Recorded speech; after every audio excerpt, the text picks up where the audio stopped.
Bonjour. Alors, pourquoi faut-il bien s'organiser pour garder la motivation? Eh bien, déjà, bien s'organiser vous permet de planifier votre objectif, de voir dans combien de temps il est, de le diviser en petites étapes, de pouvoir faire des petits bilans réguliers et aussi de vous mettre des petits challenges et des challenges qui seront plutôt le principe du step by step. Et le step by step fait que ça va être des mini challenges suffisamment challengeants pour vous motiver, pour vous donner cette espèce d'excitation qui vous permettra de vous dire ouais, que c'est pas trop ennuyeux, parce que si ce n'est plus challengeant, ça va être ennuyant. Donc déjà, voilà, vous mettre ça. Donc cette planification, c'est de vous mettre des petits challenges suffisamment intéressants, mais pas vous envoyer droit dans le mur et vous démotiver complètement, puisque le but c'est justement de garder la motivation. Et ensuite de rester dans une possibilité de rectifier le tir, parce que quand vous avez bien planifié, alors ça dépend de la durée de votre objectif, hein, si c'est lié à dans 2 ans, 6 mois, 4 semaines, les mini-bilans seront plus rapides, mais ça permet de corriger le tir, de se dire tiens, ça a bien fonctionné. Ça, par contre, non, ça ne fonctionne pas. Comment je peux le corriger? Comment je peux l'améliorer? Et même si ces challenges sont faits aussi pour être réussis, ils exigent, pas ils exigent, mais c'est vraiment nécessaire, c'est de se célébrer après. De se dire, oui, je l'ai fait.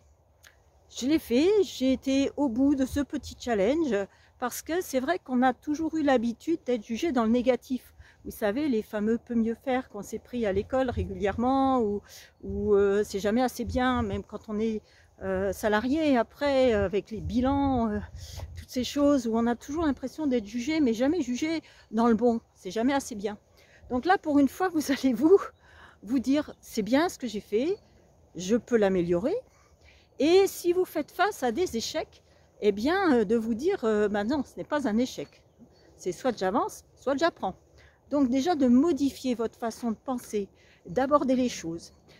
Tout ça peut se faire dans le cadre justement d'une bonne planification. Si la planification est mal faite, ou si vous partez un petit peu dans le brouillard, vous pouvez mettre beaucoup d'énergie au départ, puis petit à petit, vous allez trop vous en demander, ça va vous épuiser, vous allez avoir l'impression que la tâche est trop importante et que vous n'y arriverez pas.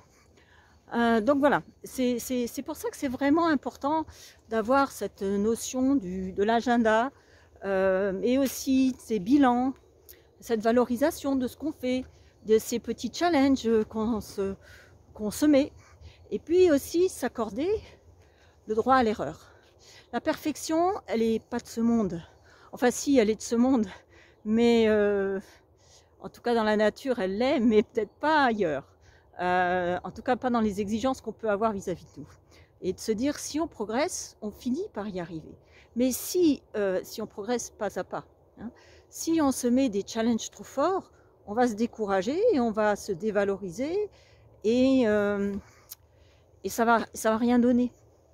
Donc voilà un petit peu une façon de maintenir la motivation.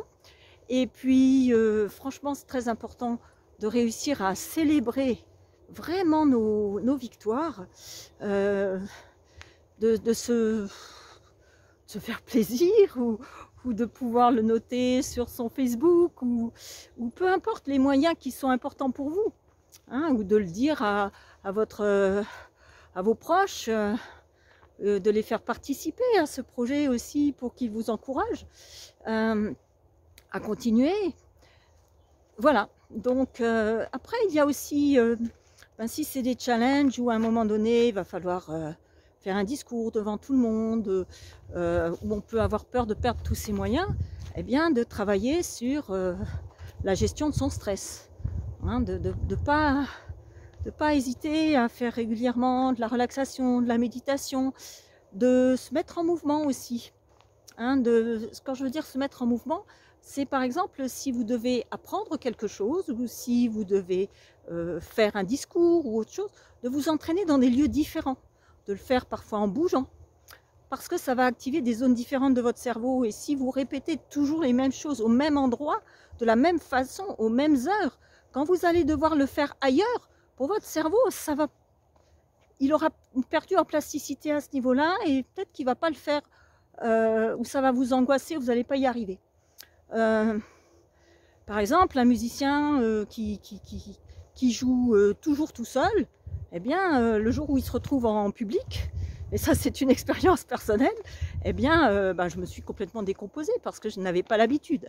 Après, avec le temps, en s'imposant des petits challenges, eh bien, on finit par arriver à trouver les choses beaucoup plus faciles, et puis finalement à se dire qu'on n'en est pas mort, qu'on survit, même si on fait des vraies catastrophes. Enfin, en tout cas pour soi, en tout cas en ce qui me concernait, c'était mon premier concert et j'avais fait des tonnes d'erreurs musicales et j'avais perdu tous mes moyens. Et finalement j'ai survécu et tout s'est bien passé.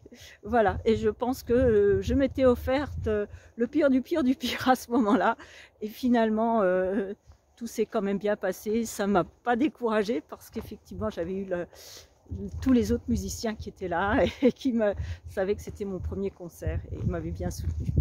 Donc voilà, un petit peu tout ce que je voulais vous dire sur comment on peut planifier, à quel point il est important, de planifier sa motivation, son objectif, de faire des mini-bilans, de les évaluer de façon positive, constructive, d'être capable de les corriger, de savoir se mettre dans des situations qui vont un petit peu nous sortir, comme on dit si bien, de notre fameuse zone de confort, parce que et bien ça aussi, ça fait partie des challenges, c'est de garder cette habitude de pouvoir faire face un peu à toutes les situations. Alors si on s'entraîne toujours dans les mêmes conditions, ou qu'on travaille toujours dans les mêmes endroits, on va tomber dans une banalisation, déjà, qui peut entraîner aussi de l'ennui, mais aussi de se dire qu'on n'arrive pas à travailler à d'autres endroits.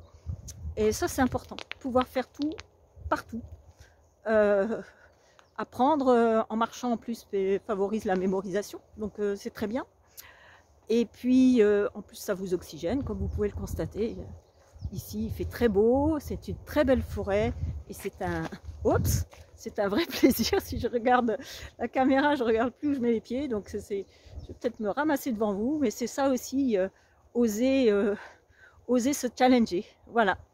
Je vous souhaite une très belle journée, et puis je vous dis à très bientôt. Au revoir.